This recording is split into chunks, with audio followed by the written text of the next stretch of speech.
لله رب العالمين والصلاة والسلام على سيد المرسلين وعلى آله وأصحابه أجمعين أما بعد فسلام الإسلام کا مہینہ شروع ہونے جا رہا ہے۔ اللہ رب العزت نے بنی آدم پر مختلف اوقات میں مختلف عبادتیں رکھی ہیں۔ انسان کو اللہ نے پیدا کیا اور اللہ نے انسان کو پیدا کرنے کے بعد اپنی عبادت کا مکلف بنایا کہ انسان اللہ کی عبادت کرے اور پھر اپنی عبادت کے اوقات متعین فرمائے۔ یہاں تک کہ بعض عبادتیں وہ ہیں جن کو صرف سال میں ایک مرتبہ ادا کیا جاتا ہے، اور بعض عبادتیں وہ ہیں جو ہر دن کے ساتھ میں خاص ہے، ہر دن اس عبادت کو ادا کیا جاتا ہے۔ اللہ نے عبادتوں کو جس میں رکھی اور اللہ نے انسان کو ایمان والے کو سمجھایا کہ اپنے رب کی عبادت اس طریقے سے کرنی ہے۔ 5 وقت کی نماز ہے، انسان کے اوپر فرض ہے۔ جس نے کلمہ پڑھا اس کو 5 وقت کی نماز پورے دن کے اندر ادا کرنی ضروری ہے۔ یہاں تک کہ اللہ نے وقت کو اس طریقے سے متعین کیا کہ کوئی انسان فجر کی ادا نماز ظہر کے ادا وقت میں نہیں پڑھ سکتا۔ اگر وہ نماز پڑھتا ہے فجر کی تو وہ قضا کہلائے گی۔ اسی طریقے سے اللہ نے سال کے اندر روزے فرض کیے۔ رمضان المبارک کے اندر اللہ نے روزوں کو فرض کیا۔ اگر کوئی انسان رمضان المبارک کے علاوہ ان روزوں کو رکھے تو وہ ثواب نہیں پا سکتا، وہ ادا نہیں ہو سکتے جو اس مہینے کے اندر ادا ہوتے ہیں۔ اسی طریقے سے اللہ نے ان 10 دنوں کے اندر آنے والے یہ ایام جن کو عشرہ ذی الحجہ کہا جاتا ہے، ان 10 دنوں کے اندر اللہ نے جو عبادتیں متعین کی ہے وہ عبادت کسی اور دن کے اندر نہیں ہو سکتی۔ ایک بڑی عبادت جو عشرہ ذی الحجہ کے اندر ادا کی جاتی ہے وہ حج کے فریضے کو پورا کرنا ہے۔ لہذا اگر کوئی انسان ان دنوں کے علاوہ پورے سال میں حج کرنا چاہے تو وہ حج نہیں کر سکتا۔ یہاں تک کہ اگر کوئی نفلی حج بھی کرنا چاہے تو تب بھی اسے انہی دنوں کا انتظار کرنا پڑے گا۔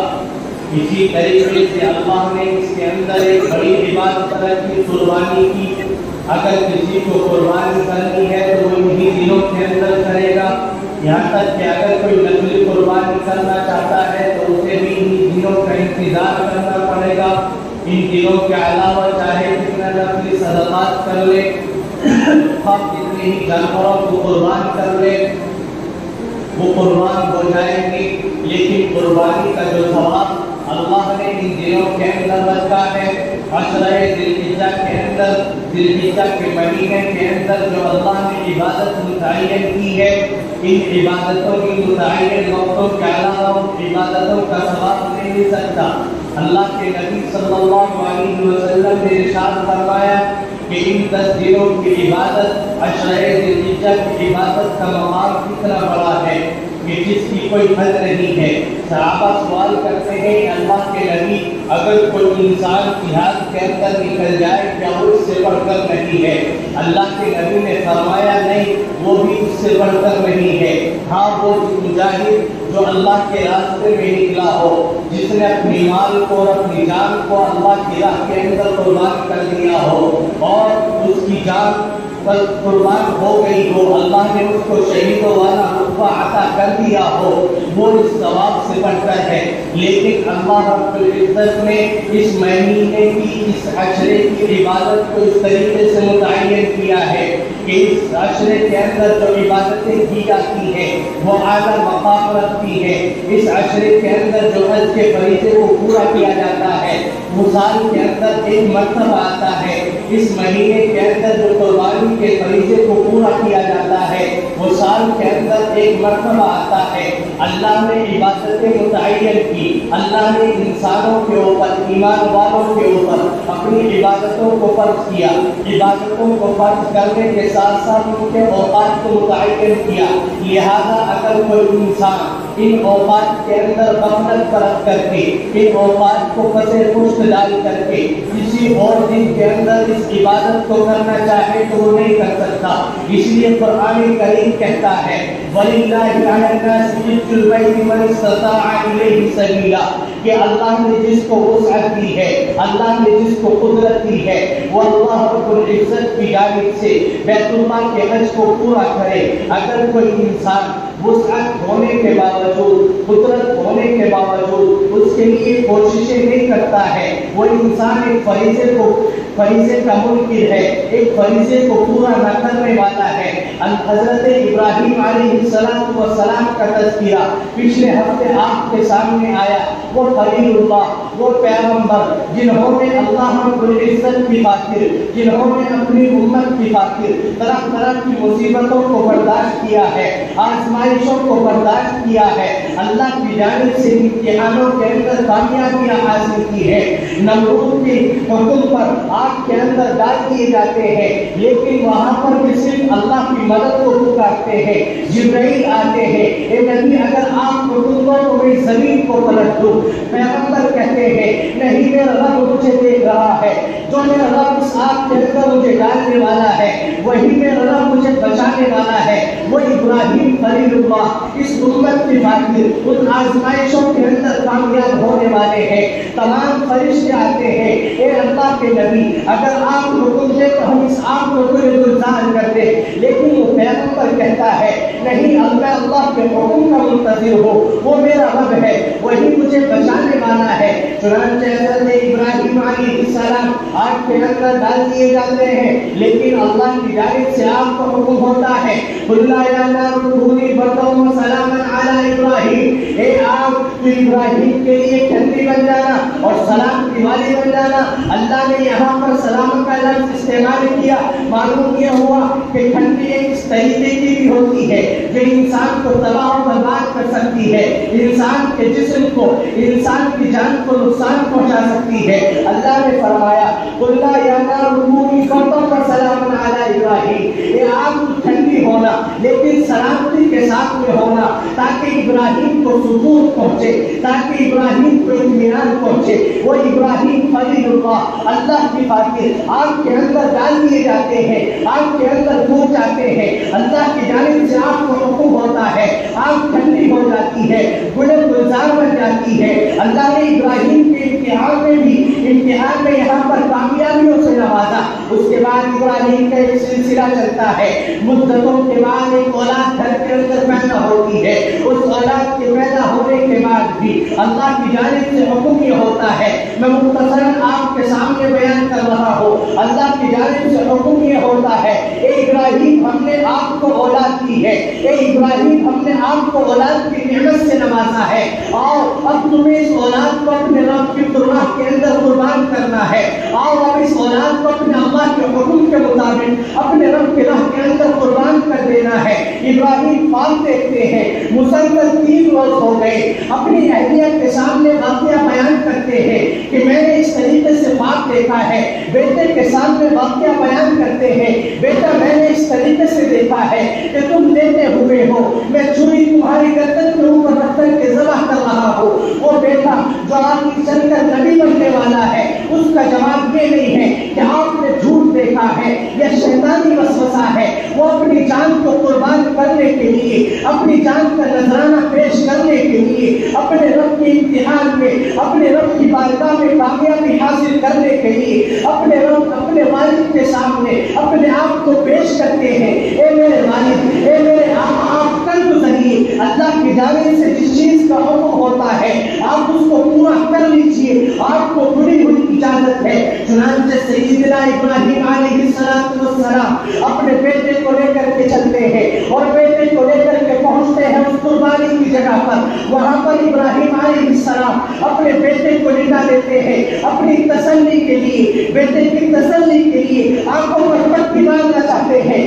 بیٹا کہتا ہے اے ابراہیم، اے میرے باپ نہیں، اللہ نے مجھے مجھ سے قربانی مانگی ہے، اللہ نے آپ سے قربانی کا مطالبہ کیا ہے، آپ پٹی کو بنوا دیے، آپ اللہ کی راہ کے اندر قربان کر دیجئے، اللہ کا حکم ہے پورا کر دیجئے۔ آسمان تھراتا ہے، زمین کانپ رہی ہے، آخر ایک باپ اپنے بیٹے کو جو مدتوں کے بعد بڑی تمناؤں سے، بڑی آرزوؤں سے حاصل ہوا ہو، اپنے رب کے حکم کو اس باپ اپنے بیٹے کو قربان کرنے جا رہا ہے۔ زمین کانپ رہی ہے، آسمان کانپ رہا ہے، چہل تو بڑی دیکھ رہے ہیں، فرشتے اس کیفیت کو دیکھتے ہیں، فرشتے اس صورت کو دیکھتے ہیں۔ آخر ماجرا کیا ہے؟ ابراہیم اس کو کر گزرتے ہیں، ابراہیم چھری پھیرنے کے لیے تیار ہوتے ہیں اور گردن پر چھری رکھتے ہیں۔ اللہ کی جانب سے حکم ہوتا ہے اے چھری، تجھے کاٹنے کی طاقت نہیں ہے، تجھے کاٹنے کا حکم نہیں ہے۔ چھری اتنی تیز ہوتی ہے کہ وہ کسی انسان کی نہیں سنتی، اس کے اندر دھار بہت ہے، لیکن اللہ کی جانب سے حکم ہوتا ہے کہ تجھے مٹھا ہو جانا ہے، تجھے کاٹنا نہیں ہے، تجھے ان کی گردن پر چلنا نہیں ہے۔ ابراہیم چھری کو پھیرتے ہیں لیکن گردن پر نہیں چلتی ہے، گردن پر ذرا میں تراش نہیں آتی ہے۔ اللہ کی جانب سے جنت سے ایک مہینے کو بھیج دیا جاتا ہے اور اس کو اللہ کی جانب سے قربان کر دیا جاتا ہے۔ اے ابراہیم جاؤ، تم نے اپنی اولاد کو قربان کرنے کی کوشش کی ہے۔ اے ابراہیم جاؤ، تم نے اپنی دلی تمنا کو پوری کرنے کی کوشش کی ہے، تم نے پوری زندگی کی آرزو کو اپنے رب کی بارگاہ میں رکھ دیا ہے۔ جاؤ ابراہیم، اب ہم تمہیں یہ جانور پیش کرتے ہیں، تم اس کی قربانی کرو اور یاد رکھو قیامت تک آنے والا ایک ایک فرد، قیامت تک آنے والے تمام انسان تمہاری سنت کو پورا کرتے رہیں گے۔ اللہ کے نبی نے فرمایا سنت ابیکم ابراہیم، اے لوگو، اے میرے صحابہ، یہ قربانی تمہارے باپ ابراہیم کی سنت ہے، لہذا اللہ نے جس کو وسعت دی ہے وہ پوری وسعت کے ساتھ، گنجائش کے ساتھ قربانی کو کرتا رہے، اس قربانی کے فریضے کو پورا کرتا رہے، اپنے اس ابراہیم خلیل اللہ، اس پیغمبر کی سنت کو پورا کرتا رہے۔ اور ابراہیم علیہ السلام نے جب اپنے بیٹے کی ان کے یہاں پیدائش ہوئی ہے، اللہ کی جانب سے حکم ہوتا ہے اے ابراہیم جاؤ اپنی اس اولاد کو، اپنی اس اولاد کی اہلیہ، اپنی اس اولاد کی ماں کو، اپنی اہلیہ کو، اپنی گھر والی کو ایک بنجر میدان کے اندر چھوڑ کر کے آ جاؤ۔ نہ وہاں پر کوئی سہارا ہے، نہ وہاں پر کوئی شہر ہے، نہ وہاں پر کوئی پھل موجود ہے، نہ وہاں پر سبزیاں موجود ہیں، نہ وہاں پر کھانے پینے کی کوئی چیز موجود ہے۔ اللہ کی جانب سے حکم ہوتا ہے اے ابراہیم جاؤ اپنے بیٹے کو، اپنی اہلیہ کو اپنے رب کے حکم سے ایسی زمین کے اندر چھوڑ کر کے آ جاؤ۔ ابراہیم اس آزمائش کے اوپر بھی پورا اترتے ہیں، اپنے بیٹے کو لے کر کے چلتے ہیں، اس رنگینی جان کو لے کر کے چلتے ہیں جو بڑی تمناؤں کے بعد پیدا ہوئی ہے، اپنے اس اہلیہ کو لے کر کے چلتے ہیں جو اپنے آقا سے بے حد بے درجہ محبت رکھتی ہے۔ اللہ کے حکم سے ایک بنجر میدان کے اندر چھوڑ کر کے آتے ہیں، ایک کھلیان میدان کے اندر چھوڑ کر کے آتا ہے جہاں دور تک کوئی آوازیں نظر نہیں آتی، جہاں دور تک کوئی کھانے پینے کا سامان نظر نہیں آتا، لیکن اللہ رب العزت کے حکم کو پورا کرنے کے لیے ابراہیم اپنے اولاد کو، ابراہیم حضرت اسماعیل علیہ السلام کو جگہ پر چھوڑ کر کے آتے ہیں۔ حضرت حاجرہ رضی اللہ عنہا ہے اپنے بیٹے کی پیاس کو دیکھتی ہے، اپنے بیٹے کو تڑپتا ہوا دیکھتی ہے، دور تک کوئی سامان موجود نہیں ہے، سفر پون کے چکر لگاتی ہے، دوڑتی ہے۔ اللہ رب العزت نے فرمایا اے حاجرہ تو نے اس نبی کی خاطر، تو نے اس پیارے خلیل کی خاطر اپنی زندگی کو داؤ پر لگایا ہے، جب میں تیری سنت کو قیامت تک کے لیے سب کے اوپر فرض کرتا ہوں، جو حاجی حج کرنے کے لیے جائے گا اسے صفا مروا کے چکر لگانے ہوں گے۔ اور اس کے بعد حضرت ابراہیم علیہ السلام کی اس جلیل القدر اولاد حضرت اسماعیل علیہ السلام کے